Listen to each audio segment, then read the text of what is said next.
አንድ አምላክ በሚሆን በአብ በወልድ በመንፈስ ቅዱስ ስም ሚያዝያ 28 በዚች ቀን በኮራሳት ተራራ በገድል ተጠምዶ የሚኖር ቅዱስ ሜሊዮስ በሰማዕትነት አረፈ።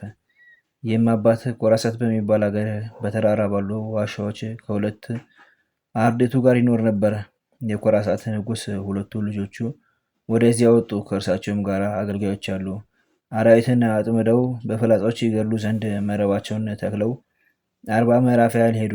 መረቡን በጠቀለሉበት ጊዜ ይህን ቅዱስ አባት ማቅ ለብሶ ጠጉርም የረዘመውን አገኙት። የንጉሥ ልጆችን ባዩት ጊዜ ፈሩ። አንተ ሰው ነህን ወይም መንፈስ ብሎ ጠየቁት። እርሱም በዚህ ተራራ ውስጥ የምኖር ለሕያው እግዚአብሔር ልጅ ለጌቴ ኢየሱስ ክርስቶስ የምሰግድ ሰው ነኝ ብሎ መለሰላቸው። እነርሱም ከእሳትና ከፀሐይ በቀር አምላክ የለም፣ እንዳንገድልህ ሰዋላቸው አሉት። እርሱም እሳትና ፀሐይ የተፈጠሩ ናቸው፣ እናንተም ተሳስታችኋል። ፍጥረቶችን የፈጠረ በእውነተኛ አምላክ ታምኑ ዘንድ እኔ ለምናችኋለሁ ብሎ መለሰላቸው። በዚያን ጊዜ ይህን አባት ሁለቱን አርድእትም ይዘው ጽኑ ስቃይ አሰቃያቸው። በዚህ ወር በ13 የሁለቱን አርድእት ራሳቸውን ቆረጧቸው፣ የሰማዕትነት አክሊልን ተቀበሉ። አረጋዊ ቅዱስ ሜሊዮስ ግን 15 ቀን ያህል ሲያሰቃዩት ኖሩ። ከዚህ በኋላ በመካከላቸው አቆሙት። አንዱ በፊት አንዱ በኋላ ሆነው በፍላጻ ይነድፉት ጀመረ። እርሱም በእናንተ ላይ ክፉ ያልሰራውን ለመግደል ሁለታችሁ ስለተስማማችሁ እንዲሁ እንደ ስራችሁ በፍላጻችሁ ነገ ትሞታላችሁ አላቸው። ሰምተውም አልፈሩም። ነፍሱን እስከሚያሳልፍ እና ምስክር ሆኖ የሰማዕትነት አክሊል እስከሚቀበል ነደፉት እንጂ። በማግስቱም እንደልማዳቸው ለአደን ወጡ። የዱር አህያም አገኙ። ተከትለውም ቀስታቸውን አስፈነጠሩ። እግዚአብሔርም ፍላጻቸውን ወደ ልባቸው መለሰ። ቅዱስ ሜሊዮስም እንደተናገረባቸው ሞቱ። በዚህ ቅዱስም እጅ ጌታችን ታምራትን ገለጠ።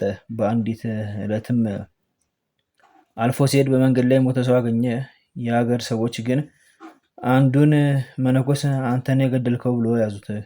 ቅዱስ ሜሊዮስም ጸለየ። የሞተውንም በእውኑ የገደለ ይህ መነኩሴ ነውን አለው። ያን ጊዜም የሞተው ተነስቶ እርሱስ አልገደለኝም፣ ነገር ግን ብዙ ገንዘቤን ከአንድ ቄስ ዘንድ አደራ አስጠበቅኩ፣ ስለዚህ ገደለኝ፣ ከዚህም ጣለኝ አለ። ደግሞ እንዲህ ብሎ ለመነው፣ እገሌ ወደሚባል ወደዚያ ቄስ ሄደህ ገንዘቤን ከእርሱ ተቀብለህ ለልጆች ስጥ። ቅዱስ ሜሊዮስም እስከ ትንሣኤ ቀን በሰላም አርፈተኛ፣ እኔ ገንዘብ አካፋይ ዳኛ አይደለሁም አለው። ያን ጊዜም ተኛ። ለእግዚአብሔር ምስጋና ይሁን፣ እኛንም በዚህ ቅዱስ ሜሊዮስ ጸሎት ይማረን፣ በረከቱም ከኛ ጋር ለዘላለሙ ትኑር አሜን። በዚችም ቀን መቅሱድ ከሚባል ሀገር ቅዱስ ብስጦሮስ በሰማዕትነት አረፈ። የዚህም ቅዱስ አባቱ ጻድቅ ሰው ነው። እናቱ ግን ሰይጣን አስቷት ወደ እስልምና ገባች። እርሱም ፈሪሃ እግዚአብሔርን እየተማረ እስከሚጎለመስ አደገ። አካለ መጠንም ደርሶ ሚስት አገባ። ከእርሷም ልጅን ወለደ። ብዙ ዘመናትም ባለፈ ጊዜ አንገተ ደንዳና በቀለኛ ሰው በእርሱ ላይ ተነሳስቶበት ወደ እስላሞች መኳንንት ሄዶ ሰው ወደ እኛ ሕግ ቢገባ ልጆቹም ሃይማኖቱን ይከተላሉ፣ ይህ ብስጦሮስ ግን ከሕጋችን የተለየ ነው ብሎ ነገር ሰራበት። የእስላሞች ዳኞችም በሰሙ ጊዜ መልእክተኞችን ልከው ወደ እርሳቸው ወደ ሸንጎ አቀረቡት። ስለ ሃይማኖቱን ጠየቁት። ክርስቲያን እንደሆነ ያለ ፍርሃት ክርስቲያን ነኝ ብሎ ታመነ። ዳኛው ግን የሸነገለው ዘንድ በፍቅር ይናገረው ጀመረ። ከከበረችና ከቀናች ሃይማኖት ይመልሰው ዘንድ ብዙ ስጦታዎችንም እንደሚሰጠው ቃል ገባለት። ቅዱሱ ግን ከቶ አልተመለሰም። ወደ ስጦታም ከቶ ልቡን አላዘነበለም።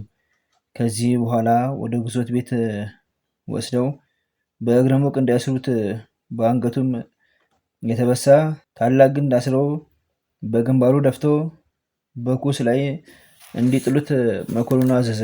እንዲሁም አደረጉበት። እስከ 3 ቀን በእስር ቤት ሳለ ጻዕዳ ርግብ መጥቶ ጋረደው። ስለዚህም የእስር ቤቱ ጠባቂ ምስክር ሆነ። ከዚህም በኋላ ዳኞች ወደ ሸንጎ አስቀርበው ከእንግዲህ አንታገስም፣ ወደ አይመቶችን ከምትገባ እና ወይም በእሳት ከምናቃጠለ ምረጥ አሉት። እርሱም እኔ ከእናንተ ጋር ለዘላለሙ ዕድል ፈንታ የለኝምና የወደዳችሁትን አድርጉ ብሎ መለሰላቸው። በዚያን ጊዜም እጅግ ተቆጡ፣ ያለ ርኅራኄ ይደበድቡት ዘንድ አዘዙ። የአገር ሰዎችም በጫማቸው መቱት።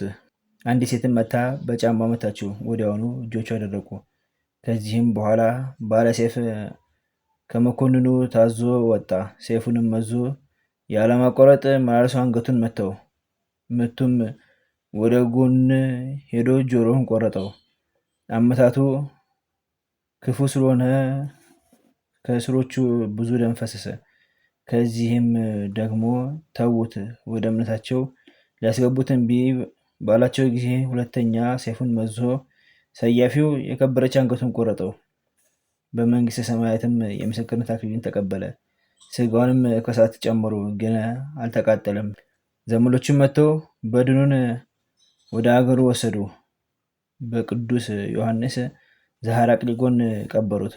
የክብር ባለቤት ጌታችንም ብዙ ድንቆች ተአምራቶችን ከስጋው ገለጠ። ለእግዚአብሔር ምስጋና ይሁን። እኛንም በዚህ በከበረ ሰማዕት ጸሎት ለዘላለሙ ይቅር ይበለን፣ አሜን።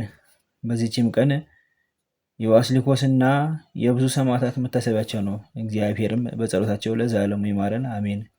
አንድ አምላክ በሚሆን በአብ በወልድ በመንፈስ ቅዱስ ስም ሚያዝያ 29 በዚች ቀን የክብር ባለቤት የጌታችን የኢየሱስ ክርስቶስ የልደቱ መታሰቢያ ነው። ይቅርታው ቸርነቱና ምሕረቱ ከሁላችን የክርስቲያን ወገኖች ጋር ለዘላለሙ ይኑር፣ አሜን። ዘአቅረብኩ ማሕሌተ አዘኪሬ አእላፈ እምለተጸምዱከ ዘልፈ ለላነብብ ከብዜኔቴ መጽሐፈ እንተ ርእሴከ እግዚኦ ጸሪቀ ምሎት ኮፈ እምላቡ ብላን ዘተርፈ ነቢያት፣ ቅዱሳን፣ ሐዋርያት፣ ሰባክያን፣ ሰማዕታት፣ ጻድቃን፣ ደናግል፣ አዲ ወመነኮሳት ይላል። ባርኮ ጉባኤ ዘቲ መካን እስከ ደገይ ሊቅ ወንስ ጻን ለጻፈ በክርታስ ወለዛ ጻፉ ዘድረስ ወለሰአምቦ ስትሮቆ ጻዲስ ወለሰማ ቃሎ በዝና መንፈስ ጸሎተሙ ማርያም አርቂተ ኩሉ እንባ ስውር ማረና ኢየሱስ ክርስቶስ በቅዱሳኑ ጸሎት ጠብቀን በረከታቸውም ከኛ ጋር ትኑር። ኦ አምላክነ በከመ ትከ ወአኮ በከመ አበሳነ አቡነ ዘበሰማያት